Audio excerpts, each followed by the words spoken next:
our new panel, our next panel, with the title Powering the Transition, Financing Energy Industry and Critical Systems. And I would like to call upon the stage Catherine McFarlane, Head of Europe, Mission Possible Partnerships, who will be a moderator. Could she come up and she will introduce her panelists? Let's give her a warm hand of applause. Thank you.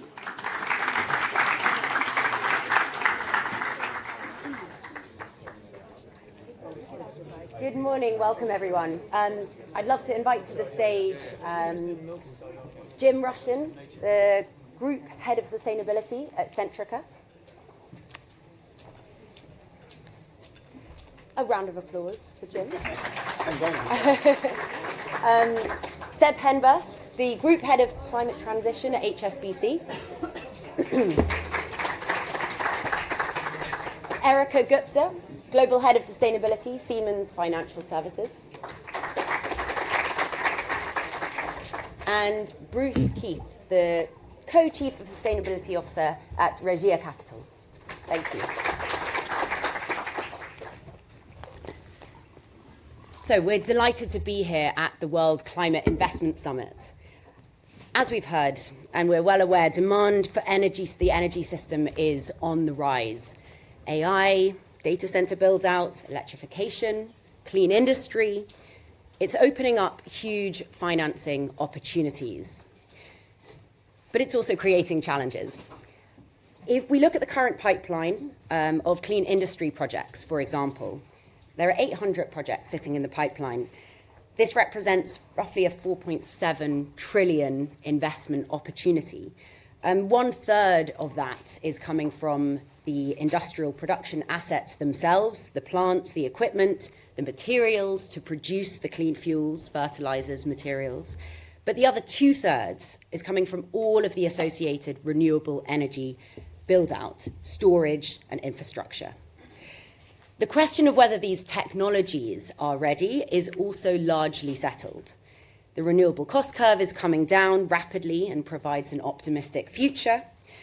And on top of this, energy and industry is now regarded as a route to resilience and security. In fact, Selwyn Hart was saying in a panel earlier this week that despite the geopolitical headwinds, the economic and technical tailwinds have never been stronger. And while there's momentum globally, for example, again in clean industry, we've seen a doubling in pace of FIDs in the last 6 months versus the same period last year. This progress is uneven across regions and sectors. When we look at the clean industry projects that are reaching FID, for example, in Europe, where I focus, all 3 of the FIDs from the last 6 months have been in sustainable aviation fuel. So that tells us something interesting about what's driving the commitment to those investments in the policy signals, from the policy signals. So the question I would love to test this morning is, how do we direct capital effectively to power the transition? And we have a brilliant group who are really working on the ground to do this, spanning the full value chain, from energy supply to corporate transition planning, to financing the technology and directing capital in emerging markets. So Jim, I'd like to turn to you first. Energy demand is increasing. We hear it's putting pressure on the whole system, gaps in generation, grids, storage. Where Centrica sits, you're building and supplying across that whole system. Do you think current investment plans are sufficient, or do we need a fundamental rethink of where the capital is going? Thanks, Catherine. Good morning, everyone. It's a pleasure to be here with you today. Just for context, those of you who don't know Centrica, we are a FTSE 100 energy company. We're vertically integrated. We operate across the entire energy value chain through our 3 verticals of infrastructure, think energy production, generation, storage, trading and optimization, and then retail. We serve energy and services to around 10 million customers in the UK through brands like British Gas. I think to your question, Catherine, I'd actually like to start on a positive note. If we take the UK as an example, I think we need to remind ourselves that, capital is being deployed, investment is being made. And I think directionally we're going in the right way. We are building out low carbon generation. We've got renewable auctions, which are successful. Government has recently made some long-term decisions around new nuclear. I think this is positive. We're building out the grid infrastructure. NESO have identified those 80 critical transmission projects necessary for Clean Power 2030. Flexibility is really key, and we now have the Clean Flexibility Roadmap. We've got 9 billion put aside for carbon capture and storage. We're going to see funding for clean hydrogen. So I do think directionally we're going the right way, but you're right. I think we all know that energy demand, and particularly electricity, is going to rise, driven by rapid growth sectors like data centres. For me, that sort of poses at least two questions.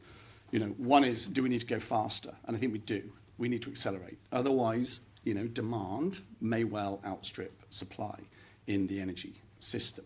And also we need to think carefully about, kind of what is the nature of that new demand? Data centres are a great example. They need really resilient, 24/7, super reliant energy and electricity for the investment case to be solid and for confidence and to invest in the UK. So we need whole system thinking. We need to think, yes, about generation and about grid, but also about storage, about flexibility, about demand-side response. Just on generation quickly, we've got to continue to build renewable capacity, but also we do need firm baseload power, like nuclear, I would contend, and we also need dispatchable power for some time, and that's going to be based on gas for a while. But actually, I think the constraint now has moved less from the generation stack more to the grid. I think we all know that we have a sort of supply end problem. It's taking too long to connect new assets, new renewable assets to the grid. And we need to address that. NESO are doing a good job to get rid of zombie projects. Ofgem are doing some anticipatory, approval of anticipatory investment. That's great. But we need to address that. Demand side problem. We have about 50 gigawatts of back-ordered power demand in the UK from data centres only. That's going to grow. So we need to get these things connected. And I would make a point around behind-the-meter solutions as well, because not all of this new demand is going to be serviced by the grid alone. We need to think about behind-the-meter solutions. The US, they're already co-locating data centres with SMR, small modular nuclear reactors. We're looking at AMRs. We're looking at other low-carbon technologies, solid oxide, fuel cells. This all needs to be done. And I think one of my final points on this one would be data centres are talked about a lot. I don't think they need to be a headwind for net zero. I think they can actually help us get there quicker. We can work with hyperscalers to ensure that they invest and crowd in investment for their own energy needs, generation, private wire, storage. They can provide services to the grid. They can lower the cost for the communities in which they sit. So I think what I'm saying is not a fundamental rethink, but I think we need to go quicker, and I think we need to have whole system thinking so that we're really choiceful about where we make those investment points around the energy system. Thank you. Seb, turning to you, HSBC works with hundreds of companies on their transition plans. So you see where the capital is actually moving. Do you see that capital is only flowing into the plans that are the most credible and bankable? Yeah, so I think capital flows to value, right? And so fundamentally, projects and companies that have robust propositions, will be able to access capital. And it's flowing. I think the core question here is it flowing fast enough, and is it going to where we think it needs to go? But actually, where it needs to go is partly being answered by the set of projects and the set of activities and the corporate activity that's demanding that capital. So there's a temptation to sort of state control it and go, well, it needs to go here and it needs to go here. But actually, as a bank, what we need to do is respond to the need in the economy and the signals coming down. So I think in the last session, we covered some of this ground, we were at the end, and the $2.3 trillion number is a big number, and it keeps growing, and it will keep growing, despite lots of changes regionally across sectors. I think that's the direction of travel. HSBC, we provided over 100 billion of sustainable finance just last year. It's almost at 500 billion since we set our targets for 2030, which we're going to make, I think, 750 billion to $1 trillion. And you look at every big international bank, and they've all got the same targets, and they're all going to make them. Okay, so capital is flowing. I think the really key thing from a finance perspective is the reframing from risk to opportunity. Again, I think it was touched on in the last panel, because that helps make capital available to areas that might not otherwise have emerged. So yes, we have to have controls on where capital is flowing. We have coal phase-out policy, an energy policy. We have financed emissions targets. They sort of create boundary conditions to the area in which we can play. But it doesn't say anything about what we will do. And I think that's the really key thing that has shifted in the last 12 to 18 months through this turbulent time, both politically and across the energy markets. So transition plans and looking at clients' transition plans isn't really about marking their homework and saying, you've got a good transition plan, you've got a bad transition plan by some set of arbitrary measure. What it's about is understanding each corporate strategy, because a transition plan is just a business strategy with transition elements, really. How are they going to invest in their business to grow and be prosperous through the short, medium, long term? And when we look across our client base, there are laggards and leaders, like there are laggards and leaders across countries and sectors. Companies in the steel sector are going slower than companies in the utilities sector. Companies in some parts of Asia have been going slower, though the last 6 months maybe has changed that dynamic slightly, than others in Europe and markets where there is sort of robust policy driving them in a certain direction. And that's really important because HSBC, people know it from a high street bank in the UK, but we are mostly an Asian bank. Asia, the Middle East is where we're very, very big. And there's a very strong transition story in Asia, but it is varied. It is not one size fits all. And we have to go to our clients and understand where they're at to help finance their transition. We can't take a European lens or a UK lens and go, this is what you ought to be doing. We've got to understand what they are doing in their local context and work with them on that. So our strategy to help move capital towards low carbon is sort of 3 big pillars. One is, if you look at that 2.3 trillion, 90+% is going to a small number of mature sectors where all the activity is. Solar, wind, batteries, grid, their supply chain. There's a lot less, tiny fractions, but still important fractions going to clean molecules and sort of the second phase of decarbonisation. So when we look at our strategy, how do we do good business as we help our clients transition? We're focused on those fast-moving transition ecosystems. And if you've been following the work from Ember and their electrotech narrative, you can bundle in AI into that and you've got an energy and data sort of revolution, which is quite a compelling narrative. It has its challenges from a sustainability perspective, which we can talk about. But that bundle is sort of these fast-moving ecosystems where across the supply chain, especially from an Asia outbound perspective where that technology is being manufactured, is a really, really big focus for us. The second one is climate tech. So if you think about some of the industry decarbonisation pathways require technologies that are earlier stage. Some we know, some we don't. But we have a division in HSBC called Innovation Banking. We acquired Silicon Valley Bank UK for £1 a few years ago when it went under, which was a great investment because we now have a bunch of innovation bankers who work with early stage companies on international expansion, first of a kind projects, and helping to sort of scale those solutions for the future. But fundamentally, like if we're going to play our role, it's to be a partner for the clients that we work with. Banks are financial services. We're fundamentally not investors. HSBC is not an investment bank. Therefore, we have to provide the service to help our clients transition. If they transition, we reduce our scope 3s and we achieve our goals. So I think here fundamentally is we see transition as a competitive advantage. I think we've got the capabilities and the team around me have been brought in to help navigate this pathway for the bank. But if we really want to get on track, I think it's more about pace than the position of capital. In other words, it matters to go faster on the stuff that's economic today that we can go and land on the ground than to worry about the 20%, 30% of emissions reductions that are very difficult earlier stage. Yes, we need to do them, but we get the pace right, we can get on track. Thanks, Seb. Erika, from Siemens Financial Services' vantage point, you're actually financing the technology that gets built. Do you agree with the diagnostics that you've heard? And do you see that there are still too few projects that are truly investable? I would slightly disagree with that. I think if you don't know Siemens Financial Services, we're part of Siemens, which is better known as a technology company, I hope. We're a very small bank or financial services group. but we specialize in that intersection of technology and finance, really helping to understand the difference between what is truly a technological risk versus a perceived risk due to unfamiliarity. And I don't think it's a lack of these new projects, technologies being available for investment.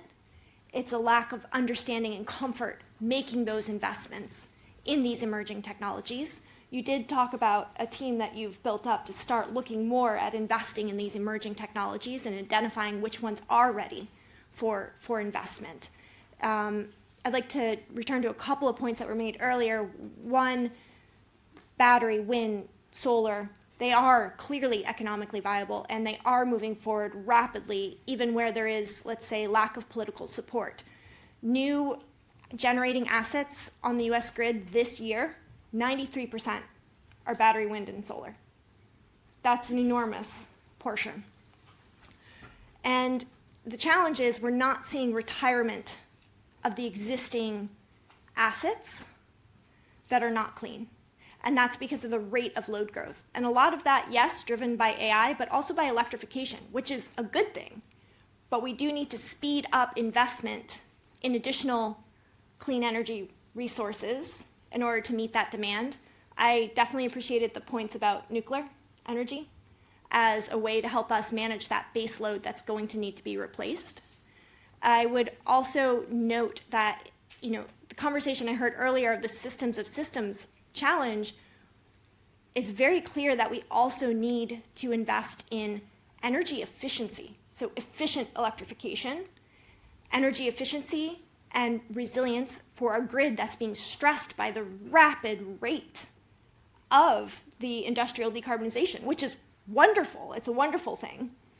But that also leads me to say there are other technologies that can really help us with managing those loads by looking at alternatives for industrial decarbonization and enabling clean industry. So hydrogen is one of those examples I'll talk about a little bit more later. Thank you, Erika. Bruce, I'd like to turn to you because most of the demand is coming from the emerging markets. And I'd love to unpack whether the gap you're seeing is the same shape there as we see in the more developed markets. Where do you see the capital as being most stuck? I had to change all my notes because of the previous panel and what you guys just said. Previous one in a negative way, you guys in a positive way. Where is it stuck? So it is stuck exactly in what you said, unfamiliarity. It is stuck in a lack of understanding. It is stuck in not realizing that that's where the opportunity really lies. It is stuck because nobody understands the local context. So I say those things because finance moves at the speed of trust. And everybody who was on the previous panel and on this panel comes from the global north who trust their systems, trust their policies, because that's how they've grown up in.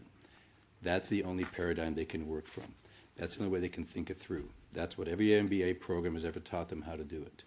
Right? It doesn't work that way, especially in the global south. So I take real issue with some of what was said in the previous panel about, well, there's a lot of dry powder but no pipeline. All the pipelines in the south. Right? All the technologies in the south, all the answers are in the south. If we're going to grow your technologies and have you deploy them, if we're going to work this, if we're going to have the financial instruments that HSBC runs, actually you guys have done some amazingly innovative stuff that have worked well there. Right? Not only do you have to have trust, but you have to understand how it's going to work and you have to start delivering. I come out of the global north, obviously. It's not a very Brazilian name, so that's good. I've spent 30 years working in emerging markets, South America and Africa, building companies, understanding the difference between the two, understanding the asymmetries, not always successful. But the firm I'm with now is a asset manager that's built on the global frameworks. We manage, Régia Capital is relatively new, but it's backed by BB Asset, which is the Bank of Brazil's asset management firm, the largest asset management firm in the region. 300 billion under management. It's backed by another local asset management firm who's figured out sustainable finance in the region. And what I say that because we already have over 3 billion under management after less than 2 years of operation because we understand the game on the ground. What's important about that $3 billion is not that it's relatively small to the global north, it's that it's relatively huge to the global south. Furthermore, it's all local money, right? If the locals have figured out how to spend their money in their economies, when everybody always thought they always sent it up north, something has shifted. The paradigm has shifted, the thinking has shifted. If they're putting their money back in their own places because they know that's where the opportunity is, right? And they're spending on their own opportunities instead of moving the money back north like has always happened. So there's a change happening. So to the previous panel, I would ask when they're saying, well, you know, we need to see this, we need to see that. You know, policy has to be a certain way. You know, I would address directly what Mr. Ismail said about those issues. My question on where things stuck is, what more do you want? Because if you're looking at policy, I trust policy coming out of Brazil a whole lot more than coming out of the U.S. right now. I trust policy in Brazil for what Siemens wants to do or what Centrica wants to do than I would what's coming out of Europe and the U.S. It is long-term, it's backed up, it's solid, and it's irrelevant of the political winds that are happening in most cases. So Brazil, as an example, is where is it stuck? It's not. Brazil is leading by the government, the previous government, right-wing, the current government, left-wing, putting real money behind these upfront, creating structures that will hedge currency risk for the northerners who want to put money down. They say, but we don't trust your currency. The reais has been improving against the dollar consistently all year. Why don't you trust that? What's wrong with the reais if it's doing better than the dollar on a global scale, right? Where's the policy? The policy hasn't changed. It's that they've been directly doing this for years with a long-term vision, not a short-term vision. Brazil is not paying wind companies $1 billion to get out of the country. It's saying, we're going to give you hedge risk. We're going to provide low-cost financing to get going so that other money can come in. Policy is leading. Brazil's leading with the money. Other countries are doing the same. It's not coming from the north. So where is it stuck is it's in that paradigm shift that people aren't getting. It's in exactly what you said, understanding. So we as Régia, and I'm the foreigner on the team, is we know the game on the ground. We're delivering on the ground. We understand risk. We don't need to mitigate risk. Risk is about what's the gap and what's going to be the impact. The local players do it. So if money moves at the speed of trust, right, what is stuck is that the North is not trusting that the South knows how to do something. The North is not trusting that people who are managing money in the South now have been very successful and know how to do it. They don't have to come to it themselves. I've never seen a Wall Street cowboy be successful in Mexico City or in Sao Paulo running things the way they've always done it in Wall Street or the way they've done it up in Greenwich, Connecticut with their hedge funds. They have always failed if they did it alone. Find a local partner, find the ones who know how to do it, who have the pipeline. Yes, they were right before on the last panel. You have to aggregate. These are small projects, but we are delivering a $400 million critical minerals fund to respond to everything you guys are doing. There is no great green transition without critical minerals. There's no route to net zero without critical minerals. Where is the greatest source of critical minerals outside of China? Brazil. And it has a stronger regulatory framework than Canada on minerals. I'm Canadian, so I can say that. But it does. Understand that. Your money is safer there with the players who know the game on the ground, whether you're in critical minerals for the energy transition, for the technology transition, or whether you're in the mitigation of climate. Greatest natural resources in nature? Brazil. If you understand the nature of finance, you need to understand the finance of nature. And they've nailed it. And if you get it right in a place like Brazil, I'm not just trying to tout my new country, you can do it elsewhere. It's a highly regulated market. It is a highly sophisticated market, very successful market. And so if you can build programs with the safety networks that you're used to in the North, the trust factors you're used to in the North, you can do it there. And that's what the last panel mentioned at the very end, that Brazil has got it right. Other countries can copy that. So what I do in Brazil, I can copy in other countries because I've got it boxed in, I've got it figured out. So if the regulatory framework has changed, it doesn't matter. If the policies aren't as consistent, it doesn't matter because I've built it in a place where it works, where you guys can have trust. So stop looking at north to north at what happens. Look from the south up of how there is more dry powder than there's ever been. Where are you going to put it? You got to put it in the south. Trust the players who know how it's going. Thank you, Bruce. Okay, so we've heard some diagnostics of the problem. I think clearly, consistently, we're hearing that it's not flowing fast enough. We've heard that corporate plans are at the centre of this, and it's not for lack of new technology, but there is an efficiency and a resilience challenge, particularly in the grid. And finally, very loud and clear from Bruce that it is stuck because of lack of familiarity and trust. So with that, I want to go a bit deeper now on what we're actually doing about that. Jim, Centrica is investing $4 billion by 2028 across nuclear, gas, LNG, batteries, and renewables simultaneously.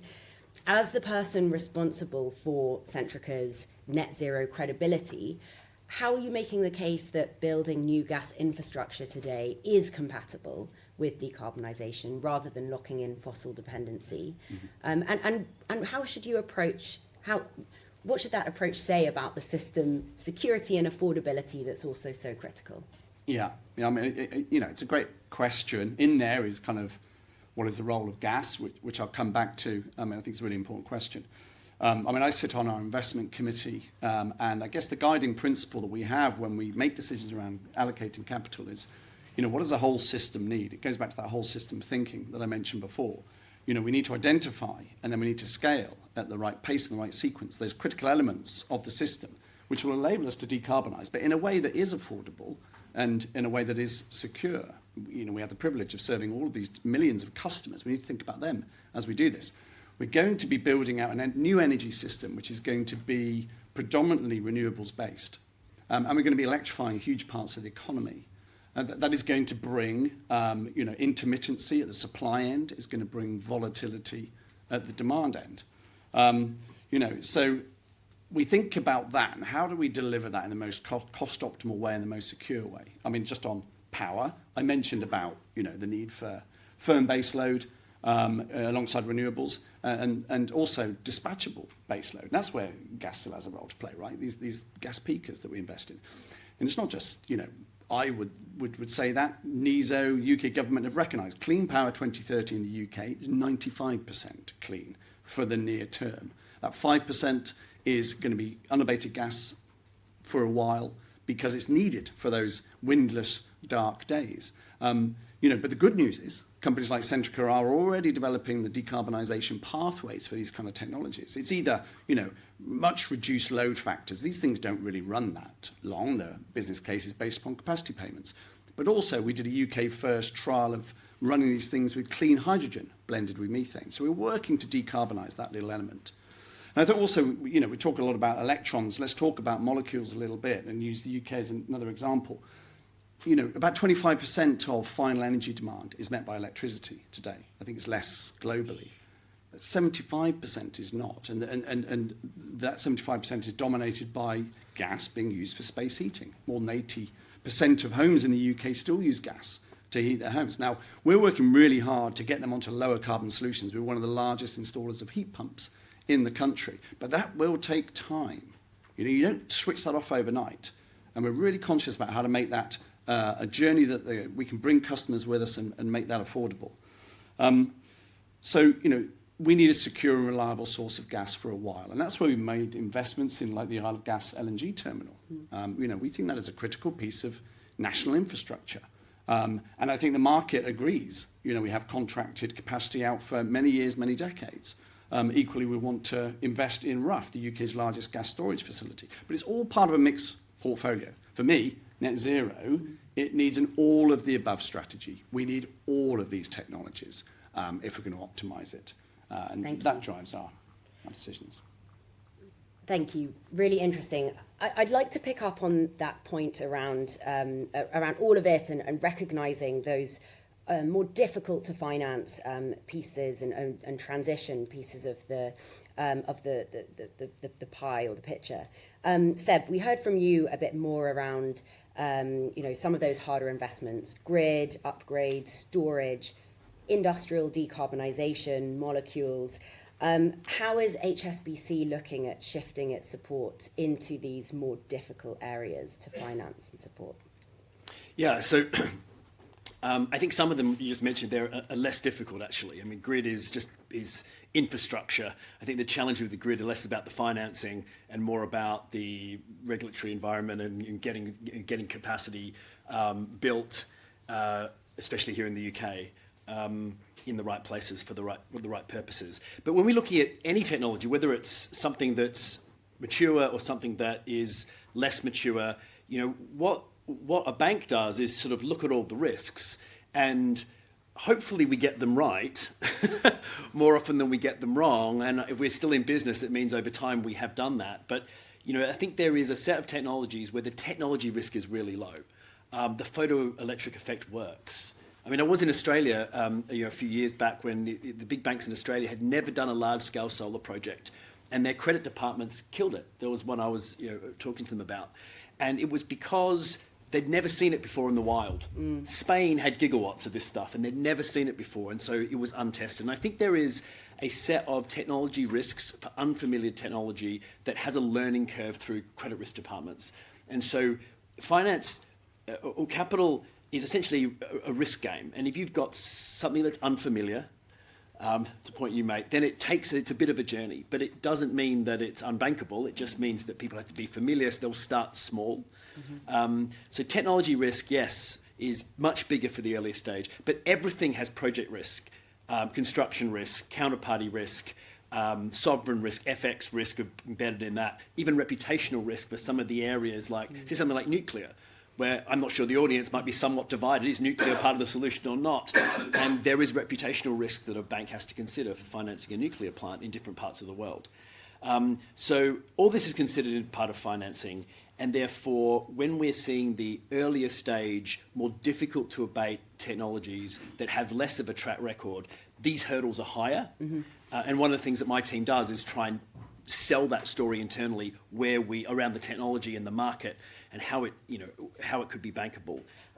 I'd love to pick up on that particular point because I think that's underwriting that tech risk. Erika, Siemens Financial Services, you're financing your own technology, so you've got an opportunity to underwrite some of that higher risk technology, clean hydrogen, carbon capture. How does this let you do what perhaps more conventional banks can't and struggle to? No, thank you, Catherine. And it's not always just our technology. It's often in partnership with other companies. Or originally when we emerged, I would say, as part of Siemens, yes, we were very focused on Siemens technology. Today, we finance more than just Siemens. For example, we just made a $25 million investment alongside, this is an equity investment alongside IFC World Bank and Fullerton Carbon Action Fund. So this is an investment in Hygenco.